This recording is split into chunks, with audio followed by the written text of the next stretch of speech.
ਦੋਸਤੋ, ਅੱਜ ਆਪਾਂ ਆਲੋਚਨਾ ਬਾਰੇ ਗੱਲ ਕਰਨੀ ਹੈ।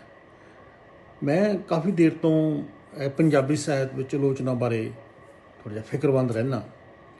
ਕਈ ਦੋਸਤਾਂ ਨਾਲ ਆਲੋਚਕ ਦੋਸਤ ਜਿਹੜੇ ਸੋਫਰ ਆਲੋਚਕ ਹੈਗੇ ਉਹਨਾਂ ਨਾਲ ਗੱਲ ਵੀ ਕਰਦੇ ਰਹੀਦਾ। ਅਤੇ ਦਵਿੰਦਰ ਕੌਰ ਹੋਣੀ ਸਾਡੇ UK ਬੱਸਦੇ ਇੱਕ ਵਧੀਆ ਆਲੋਚਕ ਨੇ, ਮੁੱਖ ਧਾਰਾ ਦੇ ਆਲੋਚਕ ਨੇ, ਪੁਰਾਣੇ ਆਲੋਚਕ ਨੇ। ਮੈਂ ਸੋਚਿਆ ਕਿ ਉਹਨਾਂ ਨਾਲ ਕਿਉਂ ਨਾ ਗੱਲ ਕੀਤੀ ਜਾਵੇ। ਅੱਜ ਮੈਨੂੰ ਵੁਲਵਰਹੈਂਪਟਨ ਆਉਣ ਦਾ ਮੌਕਾ ਮਿਲਿਆ ਅਤੇ ਮੈਂ ਸੋਚਿਆ ਕਿ ਵੀ ਡਾਕਟਰ ਸਾਹਿਬਾਂ ਨੂੰ ਮਿਲੀਏ, ਨਾਲੇ ਹੋਰ ਵੀ ਗੱਲਾਂ ਹੋਣਗੀਆਂ, ਕੁਛ ਆਲੋਚਨਾ ਬਾਰੇ ਵੀ ਗੱਲ ਕਰੀਏ। ਅਤੇ ਮੈਂ ਉਹਨਾਂ ਨੂੰ ਕੁਛ ਸਵਾਲ ਪੁੱਛੇ। ਇਹ ਸੈਚਰਡੇ ਦੀ ਗੱਲ, 17 ਸਤੰਬਰ ਦੀ ਗੱਲ ਆ। ਅਤੇ ਮੈਂ ਕੁਛ ਸਵਾਲ ਪੁੱਛੇ, ਉਹਨਾਂ ਨੇ ਬੇਬਾਕੀ ਨਾਲ ਜਵਾਬ ਦਿੱਤੇ। ਕੁਛ ਸਵਾਲ ਮੈਂ ਪੁੱਛੇ, ਕੁਛ ਫਿਰ ਸਾਡੀ ਸ਼ਾਇਰਾ ਦਲਵੀਰ ਕੌਰ ਉਹਨਾਂ ਨੇ ਵੀ ਸਵਾਲ ਪੁੱਛੇ। ਆਓ ਸਭ ਤੋਂ ਪਹਿਲਾਂ ਆਪਾਂ ਡਾਕਟਰ ਸਾਹਿਬ ਦਾ ਸਵਾਲ। ਹਾਂਜੀ ਹਰਜੀਤ, ਬਹੁਤ ਸ਼ੁਕਰੀਆ ਤੁਸੀਂ ਆਏ, ਵੁਲਵਰਹੈਂਪਟਨ ਚੱਲ ਕੇ ਆਏ। ਔਰ ਲਿਟਰੇਚਰ ਦੇ ਨਾਲ ਤਾਂ ਮੈਨੂੰ ਲੱਗਦਾ ਹਮੇਸ਼ਾ ਹੀ ਤੁਸੀਂ ਦਿਨ ਰਾਤ ਜੁੜੇ ਰਹਿੰਦੇ ਹੋ ਅਤੇ ਕੁਛ ਨਾ ਕੁਛ ਕਰਦੇ ਰਹਿੰਦੇ ਹੋ। ਇੱਕ ਨਵਾਂ ਤੁਸੀਂ ਜਿਹੜਾ ਵੀਡੀਓ ਬਣਾਉਣ ਦਾ ਰੁਝਾਨ ਸ਼ੁਰੂ ਕੀਤਾ, ਸ਼ਾਇਦ ਇਹਦੇ ਵਿੱਚ ਜਿਹੜੇ ਦਰਸ਼ਕ ਨੇ ਜਾਂ ਸਾਹਿਤ ਨਾਲ ਜੁੜੇ ਜਿਹੜੇ ਪਾਠਕ ਨੇ, ਦਰਸ਼ਕ ਨੇ, ਉਹਨਾਂ ਨੂੰ ਕੋਈ ਫਾਇਦਾ ਹੋ ਜਾਵੇ। ਅਤੇ ਬਹੁਤ ਬਹੁਤ ਸ਼ੁਕਰੀਆ। ਜਿਹੜਾ ਮੇਰਾ ਪਹਿਲਾ ਸਵਾਲ ਸੀ, ਮੈਂ ਉਹ ਸਟ੍ਰੇਟ ਫਾਰਵਰਡ ਪੁੱਛਿਆ ਕਿ ਅੱਜ ਕੱਲ੍ਹ ਹੋ ਰਹੀ ਆਲੋਚਨਾ ਬਾਰੇ ਤੁਹਾਡੀ ਕੀ ਰਾਏ ਹੈ? ਕੀ ਆਲੋਚਨਾ ਹੋ ਰਹੀ ਹੈ? ਉਹਨਾਂ ਦੀ ਰਾਏ ਜਾਣਦੇ ਹਾਂ। ਤੁਸੀਂ ਪੁੱਛਿਆ ਕਿ ਅੱਜ ਕੱਲ੍ਹ ਹੋ ਰਹੀ ਆਲੋਚਨਾ ਜਿਹੜੀ, ਉਹਦੇ ਬਾਰੇ ਮੇਰੀ ਕੀ ਰਾਏ ਹੈ। ਅਤੇ ਮੈਨੂੰ ਇਸ ਤਰ੍ਹਾਂ ਲੱਗਦਾ ਕਿ ਜਿਹੜਾ ਜ਼ਮਾਨਾ ਜਿਹੜਾ ਨਾ ਬਹੁਤ ਬਦਲ ਗਿਆ ਔਰ ਬੜੀ ਤੇਜ਼ੀ ਦੇ ਨਾਲ ਬਦਲਿਆ। ਇਹ ਜਿਹੜੀ ਗਲੋਬਲਾਈਜੇਸ਼ਨ ਜਿਹੜੀ ਉਹਦੇ ਆਉਣ ਦੇ ਨਾਲ, ਮੀਡੀਆ ਦੇ ਆਉਣ ਦੇ ਨਾਲ, ਇਹ ਜਿਹੜੇ ਸੋਸ਼ਲ ਸਾਈਟਸ ਜਿਹੜੇ ਨੇ, ਫੇਸਬੁੱਕ ਹੈ, ਟਵਿੱਟਰ ਹੈ, ਇਹੋ ਜਿਹੀਆਂ ਚੀਜ਼ਾਂ ਦੇ ਆਉਣ ਦੇ ਨਾਲ, YouTube ਦੇ ਆਉਣ ਦੇ ਨਾਲ ਜਿਹੜਾ ਇੱਕ ਸਾਹਿਤ ਦੇ ਪ੍ਰਤੀ ਜਿਹੜੀ ਇਨਸਾਨ ਦੀ ਰੁਚੀ ਸੀ ਉਹ ਵੀ ਬਦਲੀ ਹੈ। ਔਰ ਬਹੁਤ ਕੁਛ ਅਸੀਂ ਦੇਖਦੇ ਹਾਂ ਫੇਸਬੁੱਕ 'ਤੇ, ਕਵਿਤਾਵਾਂ ਦੀ ਸ਼ਕਲ ਵਿੱਚ, ਆਪਣੇ ਕਮੈਂਟਸ ਦੀ ਸ਼ਕਲ ਦੇ ਵਿੱਚ ਬਹੁਤ ਕੁਛ ਆ ਰਿਹਾ। ਔਰ ਜ਼ਿਆਦਾਤਰ ਜਿਹੜੀਆਂ ਨੇ ਉਹ ਕਵਿਤਾਵਾਂ ਆ ਰਹੀਆਂ ਨੇ। ਪਰ ਕਿਧਰੇ ਕਿਧਰੇ ਕਈ ਵਾਰੀ ਇਸ ਤਰ੍ਹਾਂ ਹੁੰਦਾ ਕਿ ਜਦੋਂ ਕੋਈ ਕਿਤਾਬ ਆਉਂਦੀ ਹੈ ਨਾ ਕਿਸੇ ਦੀ, ਤਾਂ ਕੋਈ ਨਾ ਕੋਈ ਆਲੋਚਕ ਵੀ ਔਰ ਕੋਈ ਉਹਦਾ ਪਾਠਕ ਵੀ ਉਹਦੇ ਬਾਰੇ ਕੁਛ ਨਾ ਕੁਛ ਆਪਣੀ ਰਾਏ ਜਿਹੜੀ ਹੈ ਉਹ ਜ਼ਰੂਰ, ਥੱਲੇ ਕਿਤਾਬ ਦੀ ਤਸਵੀਰ ਹੁੰਦੀ ਹੈ ਅਤੇ ਉਹਦੇ ਬਾਰੇ ਕੋਈ ਨਾ ਕੋਈ ਰਾਏ ਜਿਹੜੀ ਆ ਉਹ ਜ਼ਰੂਰ ਹੁੰਦੀ ਹੈ। ਜਿਸ ਤਰ੍ਹਾਂ ਪਰਮਿੰਦਰ ਸੋਢੀ ਬੜਾ ਅੱਜ ਕੱਲ੍ਹ ਫੇਸਬੁੱਕ ਦੇ ਉੱਤੇ ਐਕਟਿਵ ਹੈ। ਹਾਂਜੀ, ਜਾਪਾਨ ਵਾਲਾ ਪਰਮਿੰਦਰ ਸੋਢੀ। ਔਰ ਇਸੇ ਤਰ੍ਹਾਂ ਪਟਿਆਲਾ ਤੋਂ ਕੁਝ ਦੋਸਤ ਜਿਹੜੇ ਨੇ ਉਹ ਬੜੇ ਐਕਟਿਵ ਨੇ ਉਹਦੇ ਤੇ, ਖਾਸ ਤੌਰ ਦੇ ਉੱਤੇ YouTube ਦੇ ਉੱਤੇ। ਸੋ ਇਹ ਇੱਕ ਰੁਝਾਨ, ਮੈਨੂੰ ਏਦਾਂ ਲੱਗਦਾ ਕਿ ਰੁਝਾਨ ਤਾਂ ਠੀਕ ਹੈ, ਲੇਕਿਨ ਇਹਦੇ ਵਿੱਚ ਜਿਹੜੀ ਨਿੱਠ ਕੇ ਬੈਠ ਕੇ ਰਚਨਾ ਨੂੰ ਪੜ੍ਹਨਾ, ਸਮਝਣਾ, ਉਹਦੇ ਬਾਰੇ ਗੱਲ ਕਰਨੀ, ਉਸ ਤਰ੍ਹਾਂ ਦੀ ਜਿਹੜੀ ਇੱਕ ਗੰਭੀਰਤਾ ਜਿਹਨੂੰ ਆਪਾਂ ਕਹਿੰਦੇ ਆ ਨਾ, ਉਹ ਨਹੀਂ ਮੈਨੂੰ ਨਜ਼ਰ ਆ ਰਹੀ। ਔਰ ਜਿਹੜੀ ਆਲੋਚਨਾ ਵੀ ਅੱਜ ਕੱਲ੍ਹ ਹੋ ਰਹੀ ਹੈ, ਅਸੀਂ ਦੇਖਦੇ ਹਾਂ ਕਿ PhD ਦੇ ਥੀਸਿਸ ਬਹੁਤ ਲਿਖੇ ਜਾ ਰਹੇ ਨੇ। ਔਰ ਜਿਹੜੇ ਕਰਾਉਣ ਵਾਲੇ ਜਿਹੜੇ ਗਾਈਡ ਨੇ ਉਹ ਵੀ ਯੂਨੀਵਰਸਿਟੀਆਂ ਦੇ ਜਿਹੜੇ ਲੈਕਚਰਾਰ, ਪ੍ਰੋਫੈਸਰ ਜਿਹੜੇ ਨੇ ਉਹ ਬਹੁਤ ਨੇ। ਪਰ ਕੋਈ ਇਹੋ ਜਿਹਾ ਜਿਹੜਾ ਥੀਸਿਸ ਹੈ ਉਹ ਇੱਦਾਂ ਦਾ ਸਾਹਮਣੇ ਨਹੀਂ ਆ ਰਿਹਾ ਕਿ ਜਿਸ ਨੂੰ ਤੁਸੀਂ ਹੱਥ ਵਿੱਚ ਫੜ ਕੇ ਔਰ ਵਾਕਈ ਕਹੋ ਕਿ ਵਾਕਈ ਇਹ ਇੱਕ ਸ਼ੋਧ ਪ੍ਰਬੰਧ ਜਿਹਨੂੰ ਅਸੀਂ ਕਹਿੰਦੇ ਆ, ਉਹ ਰਿਸਰਚ ਦਾ ਥੀਸਿਸ ਹੈ। ਬੜੇ ਚਲੰਤ ਜਿਹੜੇ ਨੇ ਟਿੱਪਣੀਆਂ ਨੇ ਉਹਦੇ ਤੇ, ਔਰ ਨॉन ਸੀਰੀਅਸਲੀ ਟੌਪਿਕ ਕੋਈ ਡਿਸਾਈਡ ਨਹੀਂ ਹੁੰਦਾ, ਕੁਝ ਵੀ ਕਿਸੇ ਮਤਲਬ ਜਨਰਲੀ ਉਹਦਾ ਵਿਸ਼ਾ ਵਸਤੂ ਤਾਂ ਇਹ ਬੜੀ ਪੁਰਾਣੀ ਗੱਲ ਹੈ। ਪਰ ਨਵੇਂ ਜ਼ਮਾਨੇ ਦੇ ਵਿੱਚ ਸਾਇੰਸ ਦਾ ਯੁੱਗ ਹੈ, ਟੈਕਨੋਲੋਜੀ ਦਾ ਯੁੱਗ ਹੈ, ਤੇ ਲਿਟਰੇਚਰ ਦੇ ਪ੍ਰਤੀ ਵੀ ਸਾਡੀ ਜਿਹੜੀ ਪਹੁੰਚ ਹੈ ਉਹ ਥੋੜੀ ਜਿਹੀ ਵਿਗਿਆਨਕ ਹੋਣੀ ਚਾਹੀਦੀ ਹੈ। ਸੋ ਇਸ ਤਰ੍ਹਾਂ ਦੀ ਮੈਨੂੰ ਪਹੁੰਚ ਜਿਹੜੀ ਮੈਨੂੰ ਕਿਤੇ ਦਿਖਾਈ ਨਹੀਂ ਦੇ ਰਹੀ। ਸ਼ਾਇਦ ਇਸੇ ਕਰਕੇ ਮੈਨੂੰ ਲੱਗਦਾ ਬੁੱਧ ਸਿੰਘ ਵਰਗੇ ਜਿਹੜੇ ਨੇ, ਬੁੱਧ ਸਿੰਘ ਨੀਲੋਂ ਵਰਗੇ, ਜਾਂ ਹੋਰ ਕਈ ਜਿਹੜੇ ਦੋਸਤ ਨੇ, ਉਹ ਕੁਛ ਉਹਨਾਂ ਦੇ ਬਾਰੇ ਜਿਹੜੀ ਹੈ ਨਾ ਆਲੋਚਨਾ ਚੱਲ ਰਹੀ, ਉਹਨਾਂ ਨੂੰ ਕਰ ਰਹੇ ਨੇ। ਪਰ ਇਹ ਸਿਲਸਿਲਾ ਚੱਲ ਰਿਹਾ, ਲੇਕਿਨ ਉਹਦਾ ਹੁੰਗਾਰਾ ਕੋਈ ਨਹੀਂ ਮਿਲ ਰਿਹਾ ਨਾ। ਜੋ ਸਵਾਲ ਉਠਾ ਰਹੇ ਨੇ, ਜਿਨ੍ਹਾਂ ਬਾਰੇ ਉਠਾ ਰਹੇ ਨੇ, ਉਹਨਾਂ ਵੱਲੋਂ ਤੇ ਕੋਈ ਹੁੰਗਾਰਾ, ਕੋਈ ਡਾਇਲੌਗ ਜਿਹੜਾ ਕੋਈ ਇਸ ਤਰ੍ਹਾਂ ਦਾ ਡਾਇਲੌਗ ਨਹੀਂ ਤੁਰ ਰਿਹਾ। ਸੋ ਮੈਨੂੰ ਲੱਗਦਾ ਕਿ ਆਲੋਚਨਾ ਦੀ ਪਹਿਲੀ ਗੱਲ ਤੇ ਇਹ ਹੈ ਕਿ ਮੈਂ ਇਹਨੂੰ ਆਲੋਚਨਾ ਸ਼ਬਦ ਜਿਹੜੇ ਆ ਨਾ ਉਹ ਵਰਤ ਨੂੰ ਗੁਰੇਜ਼ ਕਰਦੀਆਂ, ਕਿਉਂਕਿ ਆਲੋਚਨਾ ਜਿਹੜੀ ਜਾਂ ਤਾਂ ਤੁਸੀਂ ਕਿਸੇ ਦੀ ਸਿਫਤ ਕਰ ਰਹੇ ਹੁੰਦੇ ਹੋ ਤੇ ਜਾਂ ਤੁਸੀਂ ਕਿਸੇ ਨੂੰ ਭੰਡ ਰਹੇ ਹੁੰਦੇ ਹੋ, ਜਿਹਨੂੰ ਆਪਾਂ ਖੰਡਨੀ ਮੰਡਨੀ ਕਹਿੰਦੇ ਨਾ, ਜਾਂ ਖੰਡਨ ਕਰੋ ਜਾਂ ਮੰਡਨ ਕਰੋ। ਪਰ ਮੈਂ ਇਹਦੇ ਵਾਸਤੇ ਸਮੀਖਿਆ ਸ਼ਬਦ ਜਿਹੜੀ ਹੈ ਉਹ ਵਰਤਾਂਗੀ। ਐਨਾਲਿਸਿਸ ਤਾਂ ਉਹਨਾਂ ਹੈਵੀ ਲਫ਼ਜ਼ ਨੇ। ਇਹ ਸਮੀਖਿਆ ਜਿਹੜੀ ਹੈ ਉਹ ਘੱਟੋ ਘੱਟ ਰਚਨਾ ਦਾ ਅਧਿਐਨ ਕਰਦੀ ਹੈ, ਐਨਾਲਿਸਿਸ ਕਰਦੀ ਹੈ, ਉਹਦੇ ਵਿੱਚ ਰਚਨਾ ਦੇ ਵਿੱਚ ਕੀ ਹੈ ਉਹਦੀ ਗੱਲ ਕਰਦੀ ਹੈ। ਆਲੋਚਨਾ ਜਿਹੜੀ ਹੈ ਨਾ ਉਹ ਉਹਨਾਂ ਨੇ ਦੇਖ ਲਿਆ। ਕਈ ਵਾਰੀ ਮੈਨੂੰ ਇਸ ਤਰ੍ਹਾਂ ਲੱਗ ਰਿਹਾ ਕਿ ਤੁਹਾਡੇ ਦੋਸਤ ਹੁੰਦੇ ਨੇ, ਮਿੱਤਰ ਹੁੰਦੇ ਨੇ, ਜਿਹੜੇ ਲੇਖਕ ਦੋਸਤ ਹੁੰਦੇ, ਤੁਸੀਂ ਇਹਦੇ ਬਾਰੇ ਅਸੀਂ ਪੋਜ਼ਿਟਿਵ ਗੱਲ ਕਰਨੀ ਹੈ, ਇਹਨੂੰ ਅਸੀਂ ਥੱਲੇ ਲਾਣਾ ਪਹਿਲਾਂ ਹੀ ਮਿਥ ਲੈਂਦੇ, ਤੇ ਪਹਿਲੋਂ ਮਿਥ ਕੇ ਜਿਹੜੀ ਕੀਤੀ ਹੋਈ ਉਹ ਆਲੋਚਨਾ ਹੈ, ਤੇ ਜਿਹੜੀ ਰਚਨਾ ਦੇ ਵਿੱਚ ਜਾ ਕੇ ਉਹਦਾ ਅਧਿਐਨ ਕੀਤਾ ਜਿਹੜਾ ਨਾ ਉਹ ਸਮੀਖਿਆ। ਤੇ ਮੈਂ ਸਮੀਖਿਆ ਸ਼ਬਦ ਜਿਹੜਾ ਉਹ ਵਰਤਣਾ ਚਾਹਾਂਗੀ।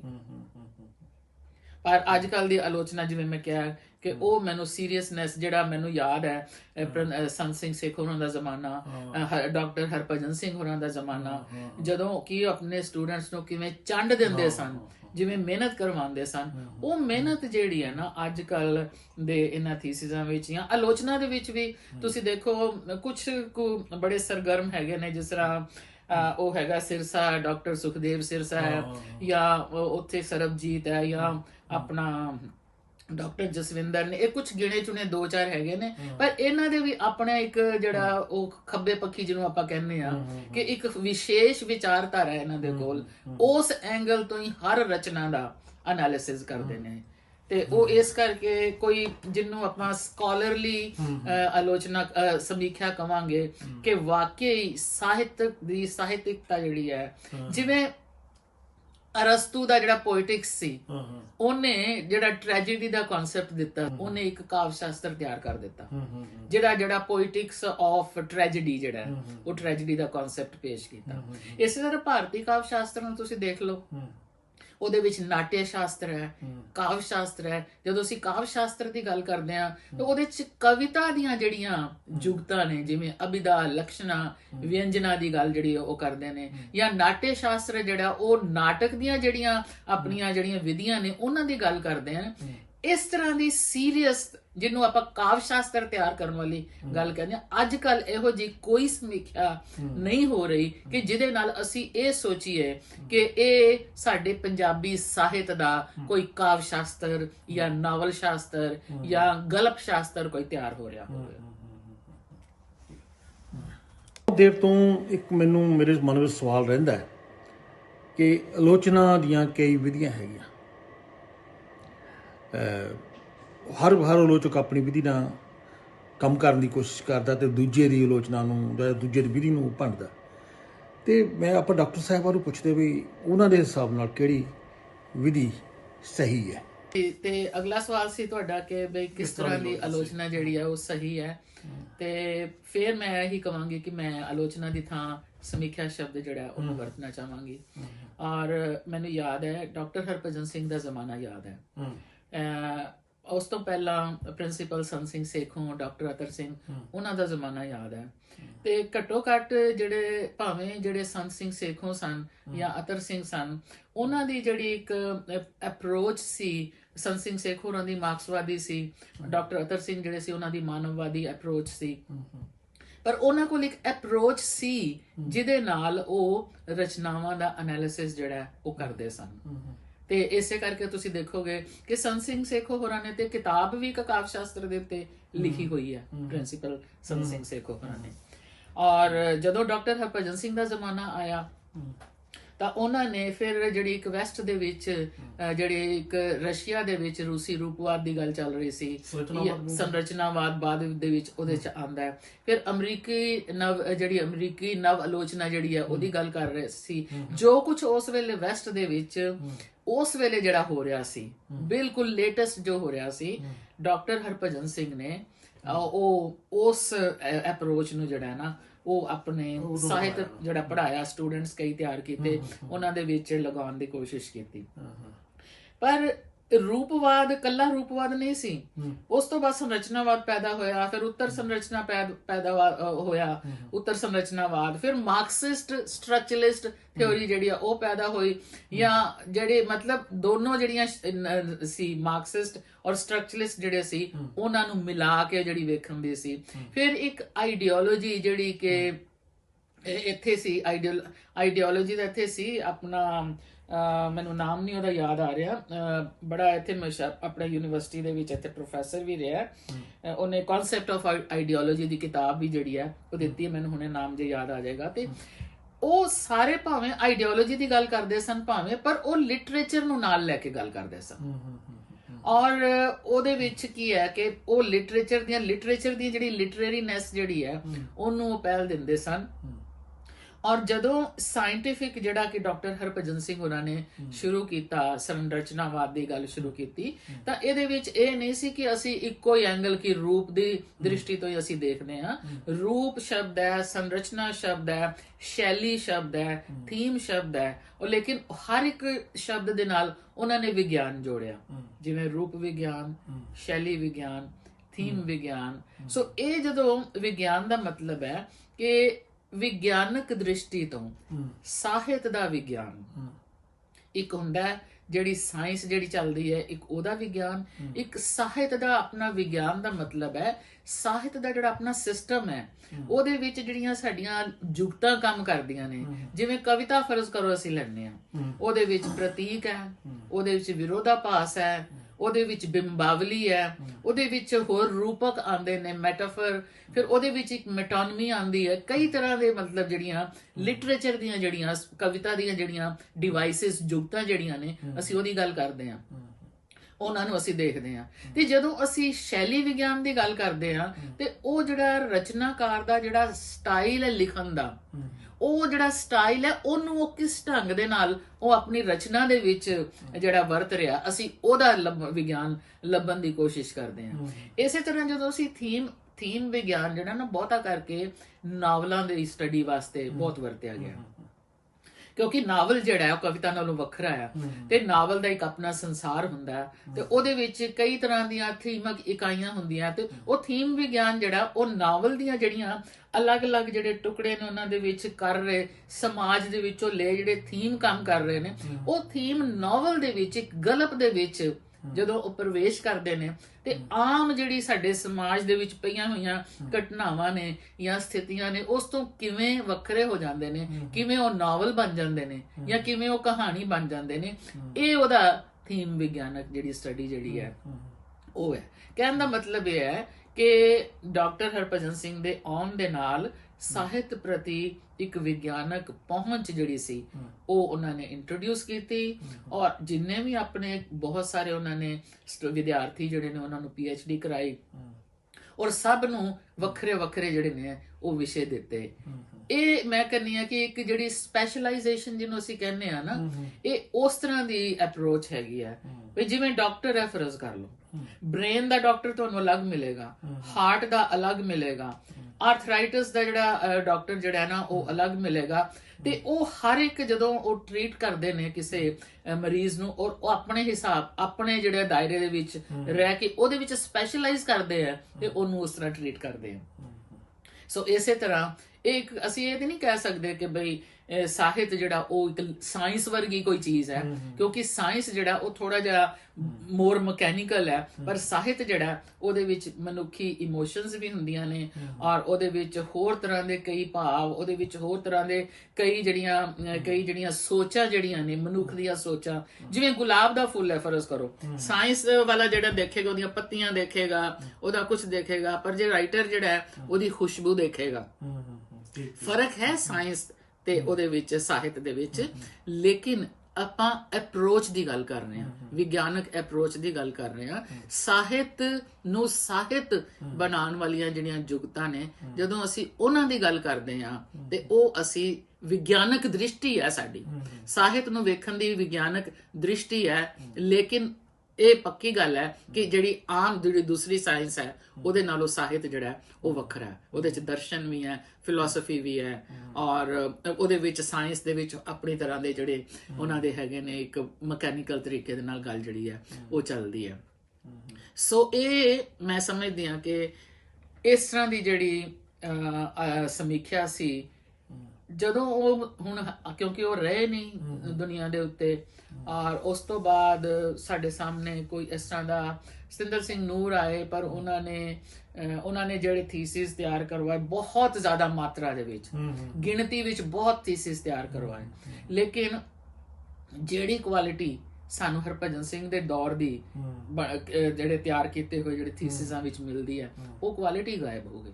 ਤੇ ਉਹ ਹੁਣ ਹੌਲੀ ਹੌਲੀ ਉਹ ਕੁਆਲਿਟੀ ਜਿਹੜੀ ਉਹ ਕਿਤੇ ਵੀ ਸਾਨੂੰ ਨਜ਼ਰ ਨਹੀਂ ਆ ਰਹੀ। ਧੜਾ ਧੜ ਥੀਸਿਸ ਲਿਖੇ ਜਾ ਰਹੇ ਨੇ, ਕੁੜੀਆਂ ਮੁੰਡੇ ਜਿਹੜੇ ਨੇ ਉਹ ਸਾਰੇ ਲਿਖ ਰਹੇ ਨੇ, ਪਰ ਉਹਦੇ ਵਿੱਚ ਜਿਹਨੂੰ ਕਹਿੰਦੇ ਨਾ ਨਿੱਠ ਕੇ ਬਹਿਣਾ, ਲਗਨ ਦੇ ਨਾਲ, ਇੱਕ ਸ਼ਿੱਦਤ ਦੇ ਨਾਲ, ਕਮਿਟਮੈਂਟ ਦੇ ਨਾਲ ਜਿਹੜਾ ਕਰਨਾ, ਉਸ ਤਰ੍ਹਾਂ ਦੀ। ਔਰ ਫਿਰ ਜਿਹੜੀ ਆ ਜਿਹਨੂੰ ਪਲੈਜ਼ਰਿਜ਼ਮ ਅਸੀਂ ਕਹਿੰਦੇ ਆ, ਇਧਰੋਂ ਚੁੱਕ ਕੇ ਕਿਸੇ ਹੋਰ ਦੇ ਥੀਸਿਸ ਚ ਚੁੱਕ ਕੇ ਆਪਣੇ ਦੇ ਚਲਾਨ, ਇਹ ਵੀ ਬੜਾ ਰੁਝਾਨ ਜਿਹੜਾ ਹਾਂ। ਔਰ ਕਿਸੇ ਨੂੰ ਪਤਾ ਲੱਗ ਜਾਂਦਾ ਹੈ ਤੇ ਉਹ ਫਿਰ ਮਾਫੀ ਵੀ ਕਈ ਲੋਕੀ ਮੰਗ ਲੈਂਦੇ ਆ, ਔਰ ਇਸ ਤਰ੍ਹਾਂ ਦਾ ਸਿਲਸਿਲਾ ਚੱਲ ਰਿਹਾ। ਮੈਂ ਬੁੱਧ ਸਿੰਘ ਨੀਲੋ ਤਾਂ ਪੂਰੇ ਥੀਸਿਸਾਂ ਦੇ ਵਿੱਚੋਂ ਉਦਾਹਰਨਾਂ ਦੇ ਕੇ ਉਹ ਜਿਹੜਾ ਉਹ ਪੇਸ਼ ਕਰ ਰਿਹਾ।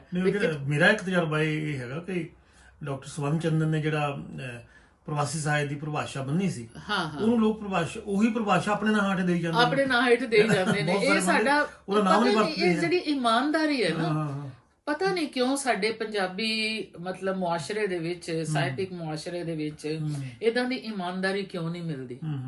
ਆਪਣੇ ਨਾਂ ਨਾਲ ਤਾਂ ਪ੍ਰੋਫੈਸਰ ਹਰ ਕੋਈ ਲਿਖ ਲੈਂਦਾ, ਲੇਕਿਨ ਮਿਹਨਤ ਜਿਹੜੀ ਹੈ ਨਾ, ਮਿਹਨਤ ਜਿਹੜੀ ਗੁਆਚ ਗਈ ਅੱਜ। ਪਤਾ ਨਹੀਂ ਇਹਦਾ ਕਾਰਨ ਸ਼ਾਇਦ ਅੱਜ ਦੀ ਜਿਹੜੀ ਟੈਕਨੋਲੋਜੀ ਦਾ ਜ਼ਮਾਨਾ ਹੈ, ਜਿਹੜਾ ਫਾਸਟ ਲਾਈਫ ਹੈ ਉਹਦਾ ਜ਼ਮਾਨਾ ਹੈਗਾ, ਪਰ ਸਾਹਿਤ ਨੂੰ ਤਾਂ ਬੜਾ ਨੁਕਸਾਨ ਹੋ ਰਿਹਾ। ਮੈਡਮ ਨੇ ਗੱਲ ਕੀਤੀ ਸੀ ਕਿ ਜਿਹੜੇ ਅਰਸਤੂ ਪੋਇਟਿਕਸ ਦੀ ਜਾਂ ਭਾਰਤੀ ਮੀਡੀਏਵਲ ਟਾਈਮ ਦੇ ਉੱਤੇ ਭਾਰਤੀ ਕਾਵਿ ਸ਼ਾਸਤਰ ਪੈਦਾ ਹੋਇਆ, ਇਹ ਮੁੜ ਕੇ ਕਿਉਂ ਨਹੀਂ ਕੁਝ ਹੋਇਆ? ਅੱਜ ਕੱਲ ਕੋਈ ਇਹੋ ਜਿਹਾ ਪੋਇਟਿਕਸ ਕਿਉਂ ਨਹੀਂ ਪੈਦਾ ਹੋ ਰਿਹਾ? ਇਹਦੇ ਕੀ ਕਾਰਨ ਰਹੇ ਹੋਣਗੇ? ਜੀ ਤੁਸੀਂ ਮੈਨੂੰ ਪੁੱਛਿਆ ਕਿ ਅਰਸਤੂ ਦੇ ਸਮੇਂ ਜਿਹੜਾ ਪੋਇਟਿਕਸ ਪੈਦਾ ਹੋਇਆ ਜਾਂ ਭਾਰਤੀ ਕਾਵਿ ਸ਼ਾਸਤਰ ਪੈਦਾ ਹੋਇਆ, ਤੇ ਉਸ ਸਮੇਂ ਇਸ ਤਰ੍ਹਾਂ ਦੇ ਕਾਵਿ ਸ਼ਾਸਤਰ ਪੈਦਾ ਹੋਣ ਦੇ ਕਾਰਨ ਤੁਸੀਂ ਦੇਖੋ, ਜਦੋਂ ਵੀ ਅਸੀਂ ਮੈਡੀਵਲ ਪੀਰੀਅਡ ਦੇ ਸਾਹਿਤ ਦੀ ਗੱਲ ਕਰਦੇ ਆ ਜਾਂ ਪੁਰਾਣੇ ਸਾਹਿਤ ਦੀ ਜਿਹੜੀ ਗੱਲ ਕਰਦੇ ਆ, ਤੇ ਉਹਦੇ ਵਿੱਚ ਤੁਸੀਂ ਦੇਖੋਗੇ ਕਿ ਕੁਆਲਿਟੀ ਦਾ ਸਾਹਿਤ ਤੁਹਾਨੂੰ ਬਹੁਤ ਮਿਲਦਾ ਹੈ, ਗੁਣਾਤਮਕ ਜਿਹੜਾ, ਪਰ ਗਿਣਤੀ ਬਹੁਤ ਘੱਟ ਹੈ। ਔਰ ਜਦੋਂ ਗਿਣਤੀ ਘੱਟ ਹੁੰਦੀ ਹੈ ਔਰ ਕੁਆਲਿਟੀ ਹੁੰਦੀ ਹੈ, ਤੇ ਉਸ ਕੁਆਲਿਟੀ ਦੇ ਧੁਰ ਅੰਦਰ ਤੱਕ ਤੁਸੀਂ ਲੈਣ ਦੇ ਕਾਬਿਲ ਹੁੰਦੇ ਹੋ। ਤੁਸੀਂ ਬੜੇ ਮਤਲਬ ਆਰਾਮ ਦੇ ਨਾਲ ਉਹਨੂੰ ਪੜ੍ਹ ਕੇ ਉਹਦੇ ਬਾਰੇ ਸੋਚਦੇ ਹੋ। ਇੱਕ ਤਾਂ ਤੁਹਾਡੇ ਕੋਲ ਰਚਨਾਵਾਂ ਜਿਹੜੀਆਂ ਨੇ ਉਹ ਘੱਟ ਨੇ, ਉੱਚ ਪਾਏ ਦੀਆਂ ਨੇ। ਦੂਜਾ, ਤੁਹਾਡੀ ਸੋਚ ਜਿਹੜੀ ਹੈ ਉਹਦੇ ਵਿੱਚ ਅੱਜ ਦੀ ਜਿਹੜੀ ਸਮਾਜ ਦੀ ਜਿਹੜੀ ਤੇਜ਼ੀ ਚੱਲ ਰਹੀ ਆ ਉਹ ਨਹੀਂ ਹੈ, ਤੇ ਉਹ ਠਹਿਰਾਓ ਜਿਹੜਾ ਸੀ ਨਾ ਉਸ ਜ਼ਮਾਨੇ ਦਾ। ਤੇ ਮੈਨੂੰ ਲੱਗਦਾ ਕਿ ਉਸ ਕਰਕੇ ਸ਼ਾਇਦ ਉਹ ਜਿਹੜਾ ਸਾਹਿਤ ਲਿਖਿਆ ਜਾ ਰਿਹਾ ਸੀ ਉਹਦੇ ਬਾਰੇ ਜਦੋਂ ਗੱਲਾਂ ਕੀਤੀਆਂ ਗਈਆਂ, ਉਹਦੇ ਬਾਰੇ ਜਦੋਂ ਸ਼ਾਸਤਰ ਤਿਆਰ ਕੀਤੇ ਗਏ, ਤੇ ਉਹ ਵਧੇਰੇ ਅਸੀਂ ਕਹਾਂਗੇ ਵਿਸਥਾਰ ਵਿੱਚ ਔਰ ਵਧੇਰੇ ਗੰਭੀਰਤਾ ਦੇ ਨਾਲ ਕਰ ਸਕੇ। ਤੇ ਇਸੇ ਤਰ੍ਹਾਂ ਭਾਰਤੀ ਕਾਵਿ ਸ਼ਾਸਤਰ ਦੀ ਗੱਲ ਕਰ ਲੈਂਦੇ ਹਾਂ। ਤੇ ਅੱਜ ਹੁਣ ਤੁਸੀਂ ਦੇਖੋ ਕਿ ਮੈਨੂੰ ਤਾਂ ਕਈ ਵਾਰੀ ਐਸਾ ਲੱਗਦਾ ਹੈ ਕਿ ਇੰਨੀਆਂ ਜ਼ਿਆਦਾ ਕਿਤਾਬਾਂ ਛਪ ਰਹੀਆਂ ਨੇ ਕਿ ਕਿਸੇ ਕਿਤਾਬ ਦੇ ਉੱਤੇ ਤੁਹਾਡੀ ਨਜ਼ਰ ਨਹੀਂ ਠਹਿਰਦੀ, ਔਰ ਤੁਹਾਨੂੰ ਇਹ ਨਹੀਂ ਪਤਾ ਲੱਗਦਾ ਕਿ ਇੰਨੀਆਂ ਸਾਰੀਆਂ ਕਿਤਾਬਾਂ ਵਿੱਚੋਂ ਕਿਹੜੀ ਕਿਤਾਬ ਜਿਹੜੀ ਹੈ ਤੁਸੀਂ ਉਹਨੂੰ ਆਪਣੇ ਕੋਲ ਰੱਖ ਕੇ ਤੇ ਉਹਨੂੰ ਧਿਆਨ ਦੇ ਨਾਲ ਪੜ੍ਹੋ। ਇੰਨੀ ਤੇਜ਼ੀ ਦੇ ਨਾਲ ਸਾਰਾ ਕੁਝ ਆ ਰਿਹਾ, ਤੇ ਜਦੋਂ ਤੇਜ਼ੀ ਦੇ ਨਾਲ ਜਦੋਂ ਇਨਸਾਨ ਦੀ ਜ਼ਿੰਦਗੀ ਦੇ ਵਿੱਚ ਤੇਜ਼ੀ ਆ ਜਾਂਦੀ ਹੈ, ਸੀਰੀਅਸਨੈਸ ਵੀ ਗੁਆਚ ਜਾਂਦੀ ਹੈ। ਆਪਾਂ ਹੁਣ ਜਿਹੜੇ ਕੱਪੜਿਆਂ ਦੀ ਗੱਲ ਕਰ, ਕੰਜ਼ਿਊਮਰ ਸੁਸਾਇਟੀ ਜਿਹੜੀ ਹੈ, ਜਿਹੜਾ ਪੁਰਾਣੇ ਜ਼ਮਾਨੇ ਦੇ ਵਿੱਚ ਤੁਸੀਂ, ਮੈਨੂੰ ਯਾਦ ਹੈ ਕਿ ਸਾਡੀਆਂ ਮਾਵਾਂ ਦੇ ਕੋਲ 2-4 ਸੂਟ ਹੁੰਦੇ ਸੀ ਸਾਰੀ ਜ਼ਿੰਦਗੀ, ਮਤਲਬ ਉਹਨਾਂ ਨਾਲ ਇਮੋਸ਼ਨਲ ਸਾਂਝ ਉਹਨਾਂ ਦੀ ਬਣ ਜਾਂਦੀ ਸੀ। ਤੇ ਉਹਨਾਂ ਤੇ ਉਹ ਅੱਜ ਕੱਲ ਰਚਨਾਵਾਂ ਦੇ ਨਾਲ ਹੁਣ ਤੁਹਾਡੀ ਇਮੋਸ਼ਨਲ ਸਾਂਝ ਕਿਵੇਂ ਬਣੇਗੀ? ਜੋ ਅਸੀਂ ਅੱਜ ਵੀ ਵਾਰਿਸ ਪੜ੍ਹਦੇ ਹਾਂ, ਅਸੀਂ ਅੱਜ ਵੀ ਗੁਰੂ ਨਾਨਕ ਪੜ੍ਹਦੇ ਹਾਂ, ਅਸੀਂ ਅੱਜ ਵੀ ਸੂਫੀ ਪੋਇਟਰੀ ਜਿਹੜੀ ਹੈ ਉਹ ਪੜ੍ਹਦੇ ਹਾਂ, ਤੇ ਓਨਾ ਹੀ ਆਨੰਦ ਲੈਂਦੇ ਹਾਂ। ਲੇਕਿਨ ਉਹ ਆਨੰਦ ਸਾਨੂੰ ਅੱਜ ਦੀ ਪੋਇਟਰੀ ਦੇ ਵਿੱਚੋਂ ਕਿਉਂ ਨਹੀਂ ਮਿਲ ਰਿਹਾ? ਉਹਦਾ ਕਾਰਨ ਮੇਰੇ ਖਿਆਲ ਇਹੀ ਹੈ ਕਿ ਨਾ ਤੇ ਡੈਡੀਕੇਸ਼ਨ ਹੈ ਤੇ ਨਾ ਹੀ ਜਿਹੜੇ ਸ਼ਾਇਰ ਮੈਨੂੰ ਲੱਗਦਾ ਕਿ ਬਈ ਉਹ ਜ਼ਿੰਦਗੀ ਦੇ ਨਾਲ ਉਹਨੂੰ ਸਮਝਣ ਦੇ ਵਿੱਚ ਜਾਂ ਉਹਨੂੰ, ਕਿਉਂਕਿ ਜ਼ਮਾਨਾ ਬੜੀ ਤੇਜ਼ੀ ਨਾਲ ਬਦਲ ਰਿਹਾ, ਇਨਫੋਰਮੇਸ਼ਨ ਜਿਹੜੀ ਹੈ ਤੁਹਾਡੇ ਪਾਸੇ ਫੈਲੀ ਜਾ ਰਹੀ ਹੈ ਤੇ ਤੁਹਾਨੂੰ ਇੱਕ ਨਿੱਠ ਕੇ ਸੋਚਣ ਦੀ ਵੇਲ ਹੀ ਨਹੀਂ ਦਿੰਦੀ। ਇਸ ਕਰਕੇ ਮੈਨੂੰ ਇਹ ਲੱਗਦਾ ਹੈ ਕਿ ਇਹ ਅਰਸਤੂ ਵਰਗਾ ਕਾਵਿ ਸ਼ਾਸਤਰ ਜਾਂ ਭਾਰਤੀ ਕਾਵਿ ਸ਼ਾਸਤਰ ਜਿਹੜਾ ਹੈ, ਉਸ ਤਰ੍ਹਾਂ ਦੇ ਜਿਹੜੇ ਕਾਵਿ ਸ਼ਾਸਤਰ ਨੇ ਉਹ ਅੱਜ ਦੇ ਸਮੇਂ ਦੇ ਵਿੱਚ ਪੈਦਾ ਨਹੀਂ ਹੋ ਰਹੇ। ਮੈਡਮ ਨੇ ਕਈ ਵਿਧਾਵਾਂ ਤੇ ਆਲੋਚਨਾ ਕੀਤੀ ਹੈ, ਪੋਇਟਰੀ ਤੇ ਵੀ, ਨਾਵਲਾਂ ਤੇ ਵੀ। ਮੈਂ ਉਹਨਾਂ ਨੂੰ ਸਵਾਲ ਪੁੱਛਿਆ ਵੀ ਤੁਹਾਨੂੰ ਜਿਹੜੀ ਤੁਹਾਡੇ ਮਨਪਸੰਦ ਦੀ ਕਿਹੜੀ ਜੌਨਰ ਤੇ ਤੁਸੀਂ ਆਲੋਚਨਾ ਕਰਨੀ ਪਸੰਦ ਕਰਦੇ ਹੋ?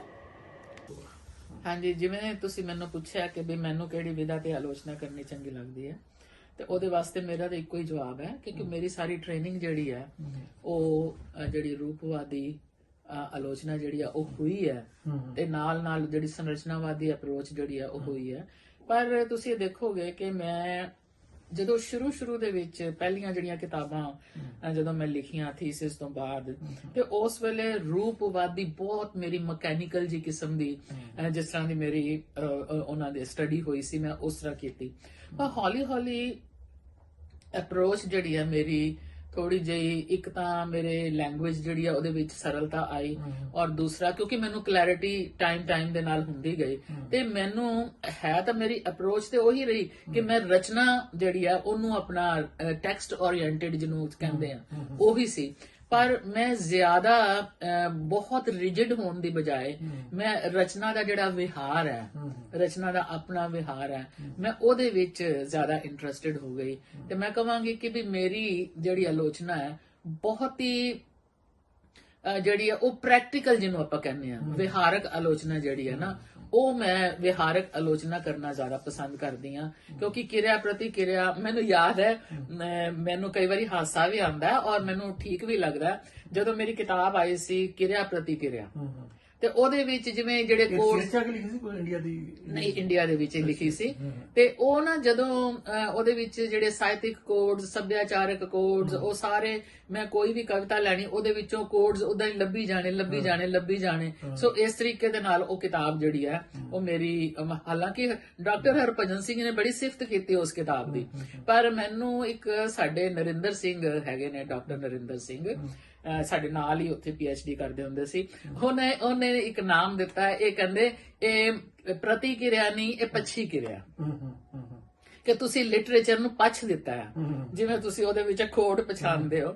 ਤੇ ਮੈਨੂੰ ਹਾਸਾ ਵੀ ਬੜਾ, ਮੈਨੂੰ ਗੁੱਸਾ ਨਹੀਂ ਕੀਤਾ ਮੈਨੂੰ ਹਾਸਾ ਵੀ ਆਇਆ, ਲੇਕਿਨ ਉੱਥੋਂ ਮੈਨੂੰ ਇੱਕ ਨੁਕਤਾ ਇਹ ਵੀ ਮਿਲਿਆ ਕਿ ਨਹੀਂ, ਮਤਲਬ ਇੰਨਾ ਮਕੈਨੀਕਲ ਹੋਣ ਦੀ ਲੋੜ ਨਹੀਂ, ਕਿ ਸਾਹਿਤ ਨੂੰ ਪੜ੍ਹਦਿਆਂ ਤੁਹਾਨੂੰ ਜਿਹੜੀ ਇੱਕ ਆਪਣੀ ਜਿਹੜੀ ਸੋਚ ਹੈ, ਤੁਸੀਂ ਕਿਵੇਂ ਫੀਲ ਕਰਦੇ ਹੋ, ਆਪਣੀ ਜਿਹੜੀ ਫੀਲਿੰਗ ਹੈ, ਰੀਡਰ ਦੀ ਜਿਹੜੀ ਫੀਲਿੰਗ ਹੈ, ਉਹ ਵੀ ਲਿਆਣੀ ਬੜੀ ਜ਼ਰੂਰੀ ਹੈ। ਤੇ ਹੌਲੀ ਫਿਰ ਜਿਹੜੀ ਮੇਰੀ ਸਮੀਖਿਆ ਸੀ ਉਹਦਾ ਜਿਹੜਾ ਰੁਝਾਨ ਹੈ ਉਹ ਵਿਹਾਰਕ ਹੁੰਦਾ ਗਿਆ, ਔਰ ਜਿਹਦੇ ਨਾਲ ਫਿਰ ਇੱਕ ਤਾਂ ਮੇਰਾ ਜਿਹੜੇ ਪਾਠਕ ਸਨ, ਮੈਂ ਕਿਉਂਕਿ ਫਿਰ ਮੈਨੂੰ ਇੱਥੇ ਕਿਉਂਕਿ ਇੰਗਲੈਂਡ ਵਿੱਚ ਆ ਗਈ, ਔਰ ਇੰਗਲੈਂਡ ਦੇ ਵਿੱਚ ਆਉਣ ਦੇ ਨਾਲ ਜਦੋਂ ਮੈਨੂੰ ਮੌਕੇ ਮਿਲਦੇ ਰਹੇ ਸੈਮੀਨਾਰਾਂ ਦੇ ਵਿੱਚ ਪੇਪਰ ਲਿਖਣ ਵਾਸਤੇ, ਤੇ ਮੇਰੇ ਸਾਹਮਣੇ ਆਡੀਅנס ਹੀ ਵੱਖਰੀ ਹੋ ਗਈ।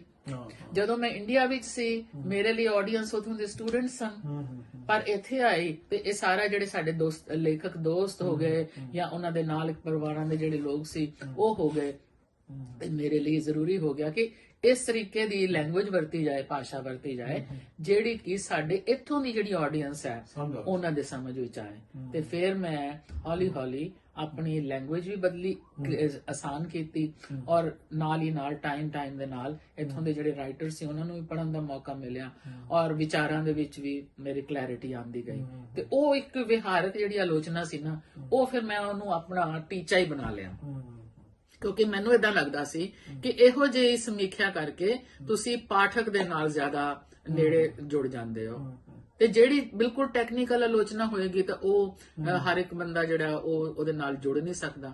ਸੋ ਇਸ ਕਰਕੇ ਮੈਂ ਤਾਂ ਆਪਣੇ ਆਪ ਨੂੰ ਸਮਝਦੀ ਹਾਂ ਕਿ ਵੀ ਵਿਹਾਰਕ ਆਲੋਚਨਾ ਜਿਹੜੀ ਹੈ ਉਹ ਮੈਂ, ਮੇਰਾ ਮਤਲਬ ਦੂਜਾ ਸਵਾਲ ਦਾ ਹਿੱਸਾ ਇਹ ਸੀ ਵੀ ਕਿਹੜੇ ਜੌਨਰ ਤੇ ਆਲੋਚਨਾ ਕਰਕੇ ਤੁਹਾਨੂੰ ਚੰਗਾ ਲੱਗਦਾ? ਪਹਿਲਾਂ ਵੀ ਤੁਸੀਂ ਮੈਨੂੰ ਯਾਨਰਤ ਕਵਿਤਾ, ਹਾਂ ਕਵਿਤਾ ਤੇ ਕਵਿਤਾ ਦਾ ਥੋੜਾ ਜਿਆਦਾ ਕਵਿਤਾ ਦੇ ਉੱਤੇ ਤਾਂ ਮੈਨੂੰ ਮਤਲਬ ਇਸ ਤਰ੍ਹਾਂ ਹੈ ਕਿ ਕਵਿਤਾ ਦੇ ਉੱਤੇ ਗੱਲ ਕਰਦਿਆਂ ਮੇਰੀ ਇੰਨੀ ਪ੍ਰੈਕਟਿਸ ਹੋ ਗਈ ਹੈ ਕਿ ਮੈਨੂੰ ਕਿਤਾਬ ਮਿਲਦੀ ਤੇ ਮੇਰੇ ਵਾਸਤੇ ਇਸ ਤਰ੍ਹਾਂ ਲੱਗਦਾ ਕਿ ਕੋਈ ਬਹੁਤੀ ਔਖੀ ਗੱਲ ਨਹੀਂ। ਪਰ ਜਦੋਂ ਕੋਈ ਕਿਸੇ ਵਕਤ ਮੌਕੇ ਵਿੱਚ ਨਾਵਲ ਪੜ੍ਹਨਾ ਪੈ ਜਾਂਦਾ ਹੈ, ਕਹਾਣੀਆਂ ਪੜ੍ਹਨੀਆਂ ਪੈ ਜਾਂਦੀਆਂ ਨੇ, ਤੇ ਉਹਨਾਂ ਦੀ ਜਿਹੜੀ ਰੀਡਿੰਗ ਹੈ ਨਾ, ਉਹਨਾਂ ਦਾ ਪਾਠ ਜਿਹੜਾ ਉਹ ਜ਼ਿਆਦਾ ਟਾਈਮ ਦੀ ਮੰਗ ਕਰਦਾ, ਔਰ ਜ਼ਿਆਦਾ ਟਾਈਮ ਦੀ ਮੰਗ ਕਰਨ ਦੇ ਨਾਲ ਇੰਟਰਸਟ ਤਾਂ ਮੈਨੂੰ ਆਉਂਦਾ ਹੈ, ਪਰ ਉਹਦੇ ਵਿੱਚੋਂ ਮੈਨੂੰ ਠਹਿਰ ਕੇ ਉਹਦੇ ਵਿੱਚੋਂ ਆਪਣਾ ਜਿਹੜੇ ਪੁਆਇੰਟਸ ਜਿਹੜੇ ਨੇ ਮੈਨੂੰ ਸੋਚਣਾ ਵੀ ਬਹੁਤ ਪੈਂਦਾ ਹੈ।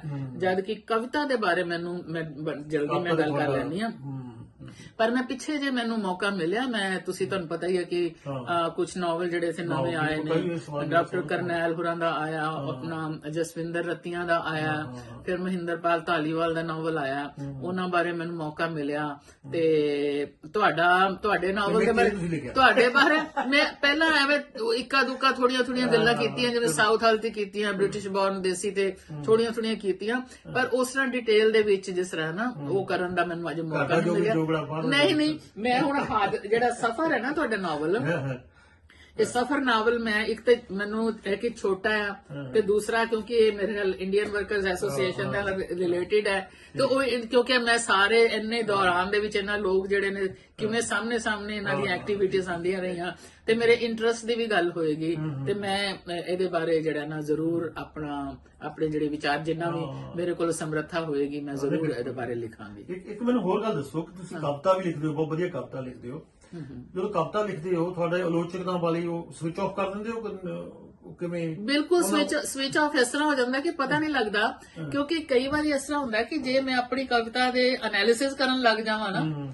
ਤੇ ਮੈਨੂੰ ਇਸ ਤਰ੍ਹਾਂ ਲੱਗੇਗਾ ਕਿ ਮੇਰੀ ਕਵਿਤਾ ਦੇ ਵਿੱਚ ਇੱਕ ਤਾਂ ਕਈ ਵਾਰੀ ਬਹੁਤ ਸਿੰਪਲ ਵੀ ਹੁੰਦੀ ਹੈ, ਸਟੇਟਮੈਂਟਸ ਵੀ ਕਈ ਵਾਰੀ ਆ ਜਾਂਦੀਆਂ ਨੇ, ਪਰ ਜਦੋਂ ਅਸੀਂ ਐਨਾਲਿਸਿਸ ਕਿਸੇ ਦਾ ਕਰਦੇ ਹੁੰਦੇ ਆ ਤੇ ਉਹ ਸਟੇਟਮੈਂਟ ਨੂੰ ਅਸੀਂ ਨੈਗੇਟਿਵ ਜਿਹੜਾ ਨਾ ਉਹ ਕਵਿਤਾ ਦਾ ਗੁਣ ਨਹੀਂ ਮੰਨਦੇ। ਪਰ ਕਿਉਂਕਿ ਕਵਿਤਾ ਲਿਖਣਾ ਤੇ ਜਿਹੜਾ ਸਮੀਖਿਆ ਕਰਨਾ ਇਹ ਦੋਵੇਂ ਵੱਖਰੇ ਕਾਰਜ ਨੇ, ਇਸ ਕਰਕੇ ਕਵਿਤਾ ਲਿਖਣ ਲੱਗਿਆ ਕੋਈ ਸਮੀਖਿਆ ਕੋਈ ਕੁਝ ਵੀ ਉਹ ਜਿਹੜਾ ਨਾ ਮੇਰੇ ਉਹਦੇ ਵਿੱਚ ਨਹੀਂ ਆਉਂਦਾ, ਮੇਰੇ ਰਸਤੇ ਦੇ ਵਿੱਚ ਨਹੀਂ ਆਉਂਦਾ, ਜੋ ਮੈਂ ਮਹਿਸੂਸ ਕਰਦੀ ਹਾਂ।